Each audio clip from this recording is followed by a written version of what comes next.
ಕಾವ್ಯ ಶೈವಾಗೆ Kichcha Sudeep class ತೆಗೆದುಕೊಂಡಿದ್ದಾರೆ. ಕುಟುಂಬದವ್ರು ಬಂದಾಗ ರೂಲ್ಸ್ ಬ್ರೇಕ್ ಮಾಡಿದ ಬಗ್ಗೆ ಖಡಕ್ಕಾಗಿ ಹೇಳಿದ್ದಾರೆ ಕಿಚ್ಚ ಸುದೀಪ್ ಅವರು. ಆ ಗಿಲ್ಲಿ ಕ್ಯಾಪ್ಟನ್ ಸರಿ ಇರಲಿಲ್ಲ ಎಂದು ಮನೆ ಮಂದಿಯವರು ಕಿಚ್ಚ ಸುದೀಪ್ಗೆ ಹೇಳಿದ್ದಾರೆ. ಆದರೆ ತಮ್ಮದೇ ಸ್ಟೈಲ್ನಲ್ಲಿ ಖಡಕ್ಕಾಗಿ ತಿರುಗೇಟನ್ನ ಕೊಟ್ಟಿದ್ದಾರೆ. Bigg Boss Kannada season 12 finale ಸಮೀಪದಲ್ಲಿದೆ. ಕಳೆದ ವಾರ ವೀಕೆಂಡ್ ಎಪಿಸೋಡ್ನಲ್ಲಿ ಕಿಚ್ಚ ಸುದೀಪ್ ಅವರು ಇರಲಿಲ್ಲ. ನಿನ್ನೆ ವಾರದ ಕಥೆಯಲ್ಲಿ ಕಿಚ್ಚನ ಜೊತೆ ಎಪಿಸೋಡ್ ನಡೆದಿತ್ತು. ಕಳೆದ ವಾರಗಳಲ್ಲಿ ಸಾಕಷ್ಟು ಬೆಳವಣಿಗೆಗಳು ನಡೆದು ಬಂದವು. ಗಿಲ್ಲಿ ಕ್ಯಾಪ್ಟನ್ ಆದರು. ಇಡೀ ವಾರ ಗಲಾಟೆ ಜಗಳ ಆಗ್ತಾನೇ ಇತ್ತು. ಗಿಲ್ಲಿ ಅವರು ಕಾವ್ಯಳನ್ನು ಯಾಕೆ ನಾಮಿನೇಟ್ ಮಾಡಿಲ್ಲ ಅನ್ನೋದನ್ನ ಮನೆ ಮಂದಿ ಎಲ್ಲ ಕ್ವಶನ್ ಹಾಕಿದ್ರು. ಅಷ್ಟೆಲ್ಲ ಆಗೋದೆಲ್ಲ ಇದ್ರೂ ವೀಕ್ಷಕರಿಗೂ ಕೂಡ ಬೇಸರ ಉಂಟಾಗಿತ್ತು. ಗಿಲ್ಲಿ ಅಶ್ವಿನಿ ಜಗಳ ಬಗ್ಗೆ ಪ್ರಶ್ನೆಗಳು ಬಂದಿದ್ದವು.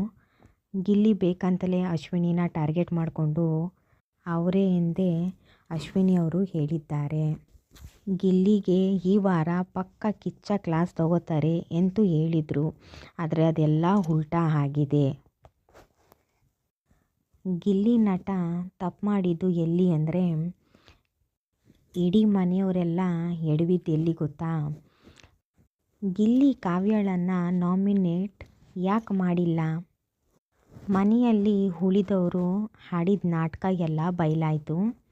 ಆ ಗಿಲ್ಲಿ ಕಾವ್ಯಳನ್ನು ನಾಮಿನೇಟ್ ಮಾಡದೇ ಇರೋದರಲ್ಲಿ ತಪ್ಪೇನಿಲ್ಲ ಎಂದು ಸ್ಪಷ್ಟಪಡಿಸಿದ್ದಾರೆ ಕಿಚ್ಚ ಸುದೀಪ್ ಅವರು. ಬಾಳ್ತಿರೋದು ರಾಜನ್ ಬಾಳು.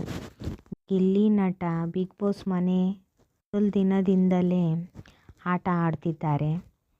ಮನೆಯವರಿಗೆ ಬಿಗ್ ಬಾಸ್ ಗೇಮ್ ಇನ್ನೂ ಅರ್ಥ ಆಗಲೇ ಇಲ್ಲ ಎಂದು ಸುದೀಪ್ ಅವರು ಮಾತಾಡಿದ್ದಾರೆ.